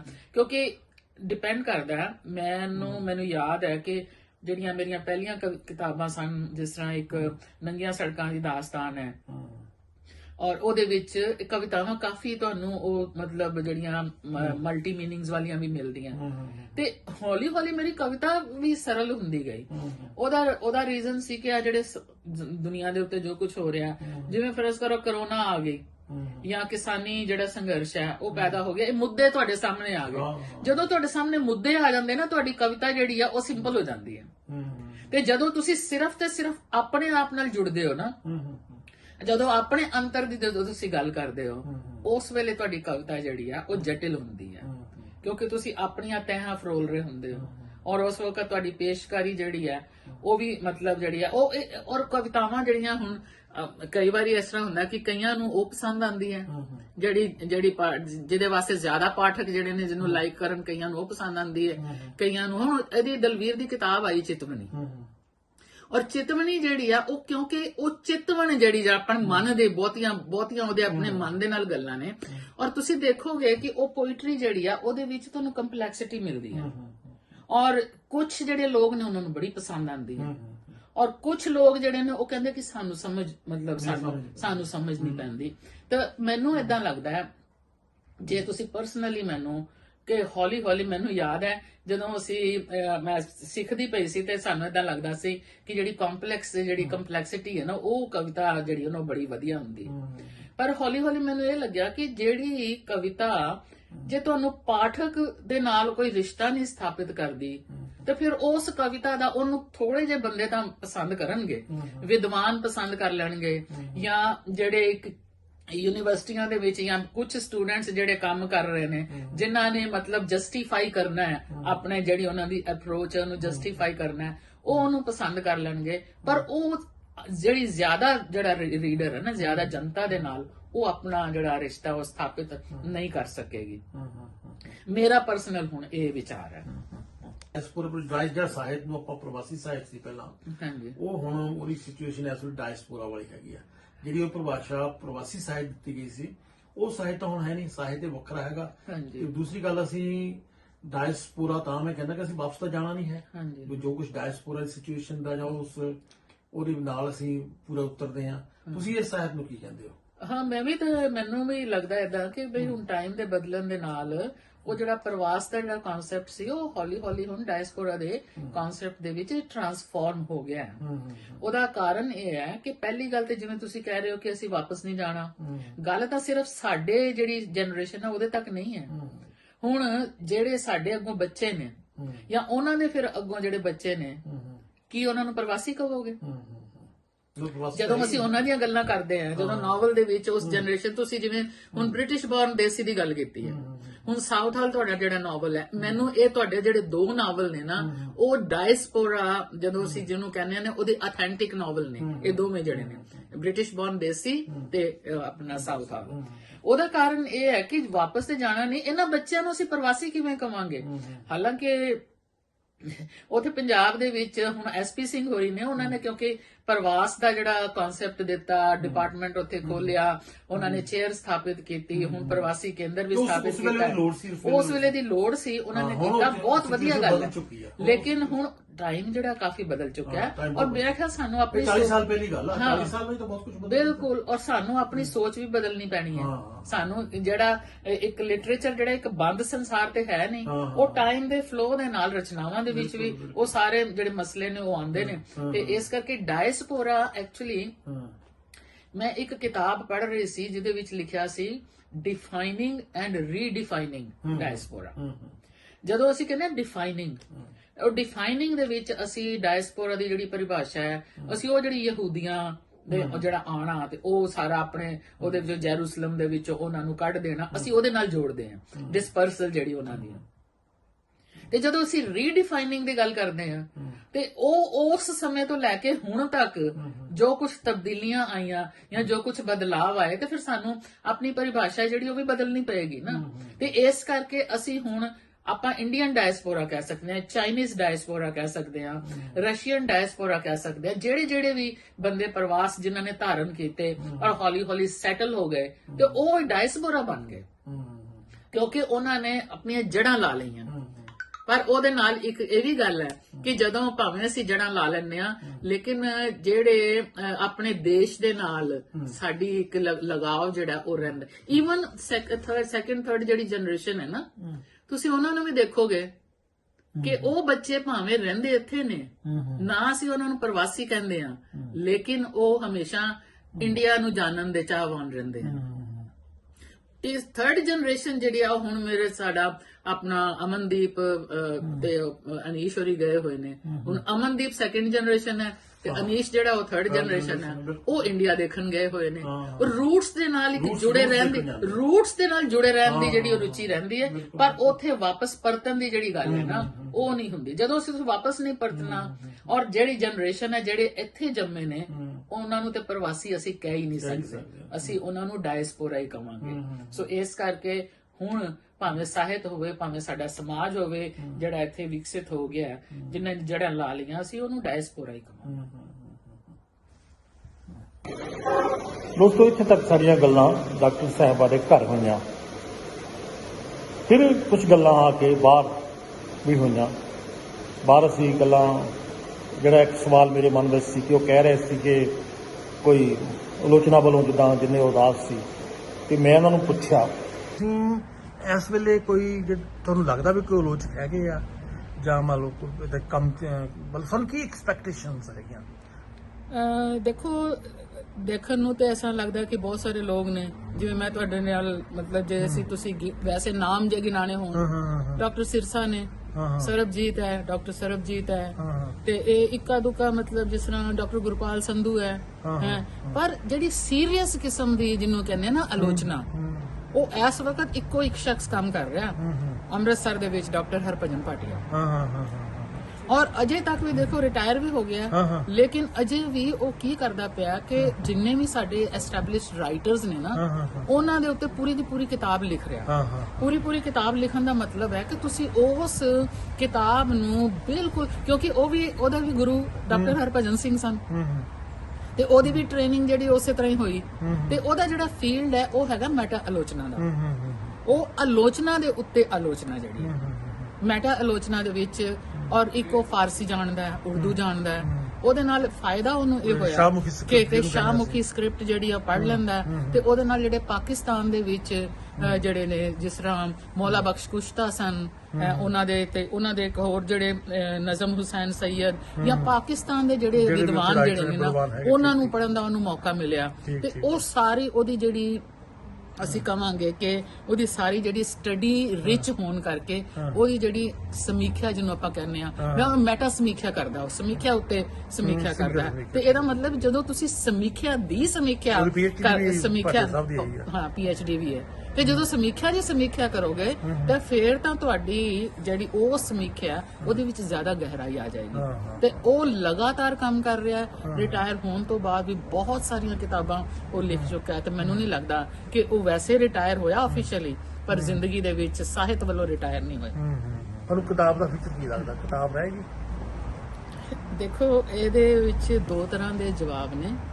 ਇੱਕ ਤੇ ਹੈਗਾ ਇਮੋਸ਼ਨਲ ਜਵਾਬ, ਤੇ ਇੱਕ ਹੈਗਾ ਲੌਜੀਕਲ ਜਵਾਬ। ਜੇ ਆਪਾਂ ਇਮੋਸ਼ਨਲ ਜਵਾਬ ਦੀ ਗੱਲ ਕਰੀਏ ਤਾਂ ਸਾਡੀ ਜਿਹੜੀ ਜਨਰੇਸ਼ਨ ਅਜੇ ਤੱਕ ਵੀ, ਸਾਡੇ ਜਿਹੜੇ ਸਾਹਿਤ ਨਾਲ ਜੁੜੇ ਲੋਕ ਨੇ, ਉਹਨਾਂ ਦਾ ਕਿਤਾਬ ਦੇ ਨਾਲ ਮੋਹ ਹੈ ਅਜੇ ਵੀ। ਮੈਨੂੰ ਜਿਸ ਤਰ੍ਹਾਂ ਆਪਣੀ ਵੀ ਮੈਂ ਗੱਲ ਕਰਦੀ ਹਾਂ ਕਿ ਕਈ ਵਾਰੀ ਤੁਹਾਨੂੰ ਚੀਜ਼ਾਂ PDF ਫਾਈਲਸ ਜਿਹੜੀਆਂ ਨੇ ਫੋਨ ਦੇ ਉੱਤੇ ਭੇਜਤੀਆਂ ਜਾਂਦੀਆਂ ਨੇ, ਕੰਪਿਊਟਰ ਦੇ ਉੱਤੇ ਭੇਜ ਦਿੱਤੀਆਂ ਜਾਂਦੀਆਂ ਨੇ, ਤੇ ਪਰ ਉਹ ਤੁਹਾਨੂੰ ਨਾ ਉਹ ਆਨੰਦ ਨਹੀਂ ਆਉਂਦਾ ਉਹਦੇ ਵਿੱਚੋਂ ਪੜ੍ਹ ਕੇ, ਜਿੰਨਾ ਤੁਸੀਂ ਕਿਤਾਬ ਹੱਥ ਵਿੱਚ ਲੈ ਕੇ ਤੇ ਉਹਦੇ ਨਾਲ, ਕਿਤਾਬ ਦੇ ਨਾਲ ਜਦੋਂ ਤੁਸੀਂ ਇੱਕ ਆਪਣਾ ਰਿਸ਼ਤਾ ਜੋੜਦੇ ਹੋ, ਉਹ ਆਨੰਦ ਉਹਦੇ ਵਿੱਚ ਨਹੀਂ ਆਉਂਦਾ। ਪਰ ਜੇ ਤੁਸੀਂ ਇਹਨੂੰ ਲੌਜੀਕਲੀ ਸੋਚੋ ਤੇ ਸਾਡੀ ਜਿਹੜੀ ਜਨਰੇਸ਼ਨ ਹੈ ਉਹ ਕਿੰਨੀ ਕੁ ਦੇਰ ਤੱਕ ਹੈ, ਸਾਡੇ ਤੋਂ ਬਾਅਦ ਜਿਹੜੀ ਯੰਗਰ ਜਨਰੇਸ਼ਨ ਹੈ, ਯੰਗਰ ਜਨਰੇਸ਼ਨ ਤੇ ਪੈਦਾ ਹੀ ਟੈਕਨੋਲੋਜੀ ਦੇ ਵਿੱਚ ਹੋਈ ਹੈ। ਉਹਨਾਂ ਨੂੰ ਆਦਤ ਹੀ ਫੋਨ 'ਚੋਂ ਪੜ੍ਹਨ ਦੀ ਹੈ, ਉਹਨਾਂ ਨੂੰ ਆਦਤ ਹੀ ਕੰਪਿਊਟਰ ਦੇ ਵਿੱਚੋਂ ਪੜ੍ਹਨ ਦੀ ਹੈ, ਤੇ ਉਹ ਜਿਹੜੀ ਜਨਰੇਸ਼ਨ ਕਿਤਾਬ ਦੇ ਨਾਲ ਕਿੰਨਾ ਕੁ ਜੁੜੇਗੀ, ਇਹਦੇ ਬਾਰੇ ਹੁਣ ਭਵਿੱਖਬਾਣੀ ਮੈਂ ਕਰਨ 'ਚ ਯਕੀਨ ਨਹੀਂ ਰੱਖਦੀ, ਤੇ ਹੁਣ ਸਮਾਂ ਹੀ ਦੱਸੇ। ਦੋਸਤੋ, ਦਲਵੀਰ ਕੌਰ ਹੋਣੀ ਸਾਡੇ ਬਹੁਤ ਸਮਰਥ ਸ਼ਾਇਰਾਂ ਨੇ। ਇਹ ਵੀ ਡਾਕਟਰ ਸਾਹਿਬ ਨੂੰ, ਦਵਿੰਦਰ ਕੌਰ ਹੋਣਾ ਨੂੰ ਸਵਾਲ ਪੁੱਛਣਾ ਚਾਹੁੰਦੇ। ਹਾਂਜੀ ਦਲਵੀਰ ਜੀ, ਕੀ ਸਵਾਲ ਤੁਹਾਡਾ ਕੀ ਹੈ? ਦਵਿੰਦਰ ਜੀ, ਮੈਂ ਇਹ ਪੁੱਛਣਾ ਚਾਹੁੰਦੀ ਹਾਂ ਕਿ ਇੱਕ ਜਿਹੜਾ ਆਲੋਚਕ ਆ, ਉਹਦੀ ਇਖਲਾਕੀ ਜ਼ਿੰਮੇਵਾਰੀ ਕੀ ਆ ਜਦੋਂ ਉਹਦੇ ਸਾਹਮਣੇ ਕਵਿਤਾ ਪਈ ਆ? ਹਾਂਜੀ, ਇਹ ਦਲਵੀਰ ਦਾ ਜਿਹੜਾ ਸਵਾਲ ਹੈ ਆਪਣੇ ਆਪ ਦੇ ਵਿੱਚ ਬਹੁਤ ਮਹੱਤਵਪੂਰਨ ਹੈ। ਜਦੋਂ ਅਸੀਂ ਕਹਿੰਦੇ ਨਾ ਇਖਲਾਕੀ ਜ਼ਿੰਮੇਵਾਰੀ, ਇੱਕ ਤਾਂ ਸਾਡੇ ਜਿਹੜੇ ਜਿਸ ਤਰ੍ਹਾਂ ਆਪਾਂ ਪਹਿਲਾਂ ਵੀ ਇਹ ਗੱਲਾਂ ਕੀਤੀਆਂ ਕਿ ਕੁਝ ਤਾਂ ਸਾਡੇ ਜਿਹੜੇ ਸਮੀਖਿਆਕਾਰ ਨੇ, ਉਹ ਕਾਲਜਾਂ ਯੂਨੀਵਰਸਿਟੀਆਂ ਦੇ ਵਿੱਚ ਪੜ੍ਹਾਉਂਦੇ ਨੇ, ਉਹਨਾਂ ਨੂੰ ਆਪਣੀਆਂ ਨੌਕਰੀਆਂ ਬਰਕਰਾਰ ਰੱਖਣ ਵਾਸਤੇ ਇਹ ਜਿਹੜੇ ਕੰਮ ਨੇ ਉਹ ਚਾਹੁੰਦੇ ਨਾ ਚਾਹੁੰਦੇ ਹੋਏ ਵੀ ਕਰਨੇ ਪੈਂਦੇ। ਤੇ ਇੱਕ ਹੁੰਦਾ ਕਿ ਤੁਸੀਂ ਕਿਤਾਬ ਜਿਹੜੀ ਹੈ, ਕਵਿਤਾ ਜਿਹੜੀ ਹੈ, ਤੁਹਾਡਾ ਉਸ ਸਾਹਿਤ ਤੇ ਕਵਿਤਾ ਦੇ ਨਾਲ ਤੁਹਾਡਾ ਕਿੰਨਾ ਕੁ ਸ਼ਿੱਦਤ ਭਰਿਆ ਰਿਸ਼ਤਾ ਹੈ। ਜੇ ਤੁਸੀਂ ਤੁਹਾਡੀ ਟ੍ਰੇਨਿੰਗ ਵੀ ਹੈਗੀ ਹੈ ਕਿ ਕਵਿਤਾ ਨੂੰ ਕਿਵੇਂ ਪੜ੍ਹਨਾ ਹੈ, ਤੇ ਨਾਲ ਹੀ ਨਾਲ ਤੁਹਾਡਾ ਜਿਹੜਾ ਕਵਿਤਾ ਦੇ ਨਾਲ ਮੋਹ ਵੀ ਹੈ, ਤੇ ਜਦੋਂ ਤੁਸੀਂ ਕਵਿਤਾ ਦੇ ਨਾਲ ਮੋਹ ਦੇ ਵਿੱਚੋਂ ਤੁਸੀਂ ਆਪਣੀ ਸਮੀਖਿਆ ਜਿਹੜੀ ਹੈ ਉਹ ਕਰੋਗੇ, ਤਾਂ ਉਸ ਵਕਤ ਤੁਹਾਡੇ ਅੰਦਰ ਦਿਆਨਤਦਾਰੀ ਜਿਹੜੀ ਹੈ ਨਾ, ਉਹਦੇ ਵਾਸਤੇ ਮੈਂ ਕਹਿੰਦੀ ਹਾਂ ਕਮਿਟਮੈਂਟ ਦਾ ਹੋਣਾ ਬੜਾ ਜ਼ਰੂਰੀ ਹੈ, ਕਵਿਤਾ ਨਾਲ ਲਗਾਵ ਹੋਣਾ ਬੜਾ ਜ਼ਰੂਰੀ ਹੈ। ਪਰ ਮੈਨੂੰ ਇਦਾਂ ਲੱਗਦਾ ਕਿ ਜਿਹੜਾ ਅਸੀਂ ਦੇਖਦੇ ਪਏ ਅੱਜ ਕੱਲ ਜਿਹੜਾ ਪੂਰਾ ਮਾਹੌਲ ਜਿਹੜਾ ਚੱਲਿਆ ਹੈ, ਇੱਕ ਤਾਂ ਫੇਸਬੁੱਕ ਦੇ ਉੱਤੇ ਬੜਾ ਕੁਝ ਆ ਰਿਹਾ ਹੈ, ਔਰ ਸੀਰੀਅਸਨੈਸ ਜਿਹੜੀ ਹੈ ਨਾ ਉਹ ਕਿਧਰੇ ਗਾਇਬ ਹੋ ਰਹੀ ਹੈ। ਔਰ ਜਿਹੜਾ ਪੜ੍ਹਨ ਦੇ ਜਿਹਨਾਂ ਸਾਡੇ ਕੋਲ ਕੋਈ ਹੁਣ ਡਾਕਟਰ ਹਰਭਜਨ ਸਿੰਘ ਵਰਗਾ, ਪ੍ਰਿੰਸੀਪਲ ਸੰਤ ਸਿੰਘ ਸੇਖੋਂ ਵਰਗਾ, ਅਤਰ ਸਿੰਘ ਵਰਗਾ ਕੋਈ ਸਕਾਲਰ ਇਹੋ ਜਿਹਾ ਨਹੀਂ ਰਹਿ ਗਿਆ ਜਿਹੜਾ ਕਿ ਅੱਗੋਂ ਵਿਦਿਆਰਥੀਆਂ ਨੂੰ ਟ੍ਰੇਨਿੰਗ ਦੇ ਸਕੇ ਕਿ ਤੁਸੀਂ ਜਿਹੜੀ ਕਵਿਤਾ ਹੈ ਉਹ ਪੜ੍ਹਨੀ ਕਿਵੇਂ, ਉਹ ਕਵਿਤਾ ਪੜ੍ਹਨ ਦੀ ਜਿਹੜੀ ਡਾਇਰੈਕਸ਼ਨ, ਉਹਦੀ ਡਾਇਰੈਕਸ਼ਨ ਦੇਣ ਵਾਲੇ ਸਾਡੇ ਕੋਲ ਸਕਾਲਰ ਕੋਈ ਨਹੀਂ, ਵਿਦਵਾਨ ਕੋਈ ਨਹੀਂ। ਔਰ ਉਹ ਵਿਦਵਾਨਾਂ ਦੀ ਕਮੀ ਹੋਣ ਕਰਕੇ ਮੈਨੂੰ ਲੱਗਦਾ ਹੈ ਕਿ ਜੋ ਕਿਸੇ ਦਾ ਬਿਨਾਂ ਕਿਸੇ ਸਪੈਸੀਫਿਕ ਅਪਰੋਚ ਤੋਂ ਜਿਸ ਤਰ੍ਹਾਂ ਕਿਸੇ ਦਾ ਦਿਲ ਆਉਂਦਾ, ਉਹ ਕਵਿਤਾ ਜਿਹੜੀ ਉਹ ਪੜ੍ਹਦੇ ਜਾ ਰਹੇ ਨੇ। ਦਵਿੰਦਰ ਜੀ, ਮੇਰੇ ਦੇਖਣ ਵਿੱਚ ਕਈ ਵਾਰੀ ਆਇਆ ਹੈ ਕਿ ਜਿਹੜਾ ਆਲੋਚਕ ਆ ਉਹ ਕਵਿਤਾ ਵੀ ਰਚਦਾ, ਤੇ ਜਿਹੜਾ ਆਲੋਚਕ ਆ ਉਹਨੂੰ ਸਾਰੀ ਜਿਹੜੀ ਆਲੋਚਨਾ ਦੀਆਂ ਜਿਹੜੀਆਂ ਅੰਤਰੀਵ ਉਹਦੀਆਂ ਜਿਹੜੀਆਂ ਟੈਕਨੀਕੈਲਿਟੀਜ਼ ਜਿਹੜੀਆਂ ਹੈਗੀਆਂ ਉਹਨੂੰ ਪਤਾ ਹੁੰਦਾ ਕਿ ਉਹ ਜਿਹੜੀ ਇੰਟਰਫੇਅਰ ਕਰਦੀ ਆ ਉਹ ਜਾਣਕਾਰੀ ਕਵਿਤਾ ਲਿਖਦੇ ਸਮੇਂ, ਜਦੋਂ ਜੇ ਆਲੋਚਕ ਵੀ ਕਵਿਤਾ ਲਿਖਦਾ। ਜੀ ਦਲਵੀਰ, ਇਹ ਸਵਾਲ ਜਦੋਂ ਆਪਾਂ ਰਿਕਾਰਡਿੰਗ ਕਰ ਰਹੇ ਸੀ ਨਾ, ਹਰਜੀਤ ਹੋਰਾਂ ਨੇ ਵੀ ਪੁੱਛਿਆ ਸੀ ਇਹ ਸਵਾਲ ਜੀ ਜੀ ਕਿ ਕੋਈ ਕੀ ਆਲੋਚਕ ਜਿਹੜਾ ਹੈ ਜਦੋਂ ਉਹ ਕਵਿਤਾ ਵੀ ਲਿਖਦਾ ਹੈ ਤੇ ਉਹ ਆਪਣੀ ਕਵਿਤਾ ਦੀ ਆਲੋਚਨਾ ਕਰ ਸਕਦਾ ਹੈ? ਤੇ ਮੇਰਾ ਇਹ ਜਵਾਬ, ਜਿਸ ਤਰ੍ਹਾਂ ਆਪਾਂ T.S. ਏਲੀਅਟ ਹੈ ਸਾਡੇ ਕੋਲ, ਉਹ ਪੋਇਟ ਵੀ ਸੀ ਤੇ ਆਲੋਚਕ ਵੀ ਸੀ, ਤਾਂ ਉਹਨੇ ਪਰ ਆਪਣੀ ਕਵਿਤਾ ਦੀ ਆਲੋਚਨਾ ਪਤਾ ਨਹੀਂ ਉਹਨੇ ਕੀਤੀ ਬਹੁਤੀ ਕਿ ਨਹੀਂ ਕੀਤੀ, ਲੇਕਿਨ ਇਹ ਹੈ ਕਿ ਉਹਦੇ ਕੋਲ ਕਵਿਤਾ ਨੂੰ ਸਮਝਣ ਦੀਆਂ, ਜਦੋਂ ਅਸੀਂ ਉਹਦੀ ਕਵਿਤਾ ਪੜ੍ਹਦੇ ਹਾਂ ਨਾ, ਵੇਸਟਲੈਂਡ ਜਦੋਂ ਉਹਦੀ ਕਵਿਤਾ ਪੜ੍ਹਦੇ ਹਾਂ ਤਾਂ ਉਹਦੇ ਵਿੱਚ ਜਿਹੜੇ ਨਾ ਚੀਜ਼ਾਂ ਨੂੰ ਇੱਕ ਸਮਝਣ ਦੇ, ਵਿਸ਼ਲੇਸ਼ਣ ਕਰਨ ਦੇ ਜਿਹੜੇ ਨੁਕਤੇ ਜਿਹੜੇ ਨੇ ਉਹ ਆ ਜਾਂਦੇ ਨੇ। ਔਰ ਮੈਨੂੰ ਇਦਾਂ ਲੱਗਦਾ ਕਿ ਜਿਹੜਾ ਸਮੀਖਿਆਕਾਰ ਜਦੋਂ ਪੋਇਟਰੀ ਲਿਖਦਾ ਆ ਤਾਂ ਉਹਨੂੰ ਮਤਲਬ ਇੱਕ ਤਾਂ ਉਹ ਇਮੋਸ਼ਨਲ ਲੈਵਲ ਦੇ ਉੱਤੇ ਹੁੰਦਾ ਹੈ, ਪਰ ਜਿਹੜੀਆਂ ਆਲੋਚਨਾ ਦੀਆਂ ਜਿਹੜੀਆਂ ਟੈਕਨੀਕੈਲਿਟੀਜ਼ ਨੇ ਨਾ, ਉਹ ਉਸ ਵਕਤ ਉਹਦੇ 'ਚ ਦਖਲ ਨਹੀਂ ਦਿੰਦੀਆਂ। ਉਹਦਾ ਕਾਰਨ ਇਹ ਹੈ ਕਿ ਜਿਹੜੀ ਕਵਿਤਾ ਤੇ ਆਲੋਚਨਾ ਉਹਦੇ 'ਚ ਫਰਕ ਹੀ ਬੇਸਿਕਲੀ ਇਹ ਹੈ, ਉਹ ਇਮੋਸ਼ਨ ਬੇਸਡ ਹੈ ਤੇ ਉਹ ਤਰਕ ਦੇ ਉੱਤੇ ਬੇਸਡ ਹੈ। ਕਵਿਤਾ ਦਾ ਵੀ ਇੱਕ ਆਪਣਾ ਤਰਕ ਹੁੰਦਾ ਹੈ, ਲੇਕਿਨ ਡੋਮੀਨੈਂਟ ਜਿਹੜਾ ਉਹਦੇ ਵਿੱਚ ਐਲੀਮੈਂਟ ਹੁੰਦਾ ਹੈ ਕਵਿਤਾ ਦੇ ਵਿੱਚ, ਉਹ ਇਮੋਸ਼ਨਸ ਹੁੰਦੀਆਂ ਨੇ। ਔਰ ਜਿਹੜੀ ਆਲੋਚਨਾ ਜਿਹੜੀ ਉਹਦੇ ਵਿੱਚ ਤਾਂ ਤੁਹਾਨੂੰ ਪਤਾ ਹੀ ਹੈ ਕਿ ਐਨਾਲਿਸਿਸ ਹੈ, ਸਾਇੰਟੀਫਿਕ ਉਹ ਸਾਰੀ ਅਪਰੋਚ ਹੁੰਦੀ ਹੈ। ਅੱਛਾ, ਦੂਸਰੀ ਗੱਲ ਤੁਹਾਡੀ ਇਹ ਕਿਹਾ ਕਿ ਜਦੋਂ ਤੁਸੀਂ ਕਵਿਤਾ ਵੀ ਲਿਖਦੇ ਹੋ ਤੇ ਆਲੋਚਕ ਵੀ ਹੋ, ਕੀ ਤੁਸੀਂ ਆਪਣੀ ਕਵਿਤਾ ਦੀ ਆਲੋਚਨਾ ਜਿਹੜੀ ਹੈ ਉਹ ਕਰ ਸਕਦੇ ਹੋ? ਤੇ ਇਹਦੇ ਵਾਸਤੇ ਜਿਹੜਾ ਮੈਂ ਕਹਿੰਦੀ ਆ ਕਿ ਕੀਤੀ ਜਾ ਸਕਦੀ ਹੈ।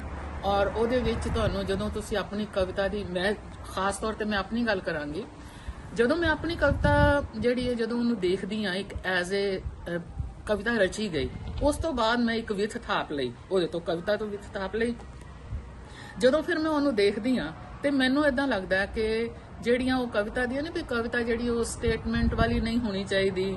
ਕਵਿਤਾ ਜਿਹੜੀ ਉਹ ਕਿੱਥੇ ਤੁਹਾਡੇ ਜਿਹੜੇ ਸਿੰਬਲਸ ਨੇ, ਰਚਨਾ ਵੇਲੇ ਤੇ ਤੁਹਾਨੂੰ ਨਹੀਂ ਪਤਾ ਲੱਗਦਾ ਕਿ ਤੁਸੀਂ ਸਟੇਟਮੈਂਟ ਦੇ ਰਹੇ ਹੋ ਜਾਂ ਕਿ ਸਿੰਬੋਲਿਕ ਤਰੀਕੇ ਦੇ ਨਾਲ ਤੁਸੀਂ ਲਿਖ ਰਹੇ ਹੋ, ਪਰ ਜਦੋਂ ਆਲੋਚਕ ਦੇ ਤੌਰ ਤੇ ਦੇਖਦੇ ਹੋ ਕਿ ਕਈ ਵਾਰ ਤੁਹਾਨੂੰ ਆਪਣੀ ਕਵਿਤਾ ਦੇ ਵਿੱਚ ਵੀ ਉਹ ਜਿਹੜੀਆਂ ਪੋਇਟਿਕ ਜਿਹੜੀਆਂ ਕਮੀਆਂ ਨੇ ਨਾ ਉਹ ਪਤਾ ਲੱਗ ਜਾਂਦੀਆਂ ਨੇ, ਤੁਹਾਨੂੰ ਮਹਿਸੂਸ ਹੁੰਦੀਆਂ ਨੇ, ਪਰ ਇੱਕ ਦੂਸਰੇ ਦੇ ਵਿੱਚ ਦਖਲ ਕੋਈ ਨਹੀਂ, ਕ੍ਰੀਏਟ ਕਰਨ ਲੱਗਿਆ ਉਹਦੇ 'ਚ ਦਖਲ ਕੋਈ ਨਹੀਂ, ਪਰ ਕਵਿਤਾ ਦੇ ਐਨਾਲਿਸਿਸ ਕਰਨ ਲੱਗਿਆ ਤੁਹਾਨੂੰ ਉਹ ਪਤਾ ਲੱਗ ਜਾਂਦੀਆਂ ਤੁਹਾਡੀਆਂ ਆਪਣੀਆਂ ਵੀਕਨੈਸਸ ਜਿਹੜੀਆਂ।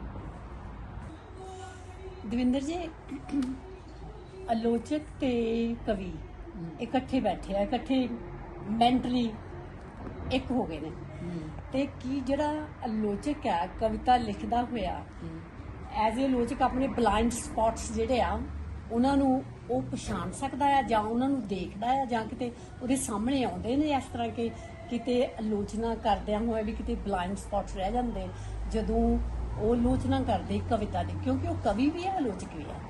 ਸੋ ਇਹਦੇ ਬਾਰੇ ਮੈਨੂੰ ਥੋੜਾ ਜਿਹਾ ਦੱਸੋ। ਹਾਂਜੀ, ਦਲਵੀਰ ਦਾ ਸਵਾਲ ਜਿਹੜਾ ਹੈ ਉਹ ਮੇਰੇ ਖਿਆਲ ਪਹਿਲੇ ਸਵਾਲ ਦੇ ਨਾਲ ਹੀ ਮਿਲਵਾ ਜੁਲਵਾ ਹੈ ਕਿ ਜਦੋਂ ਤੁਸੀਂ ਪੋਇਟ ਵੀ ਹੋ ਤੇ ਆਲੋਚਕ ਵੀ ਹੋ ਤਾਂ ਤੁਸੀਂ ਉਹਦੀ ਆਲੋਚਨਾ ਜਾਂ ਸਮੀਖਿਆ ਕਰਦੇ ਸਮੇਂ ਉਹਦੇ ਵਿੱਚ ਕਵਿਤਾ ਦੇ ਵਿੱਚ ਜਿਹੜੇ ਬਲਾਈਂਡ ਸਪੌਟਸ ਨੇ ਉਹ ਰਹਿ ਜਾਂਦੇ ਨੇ।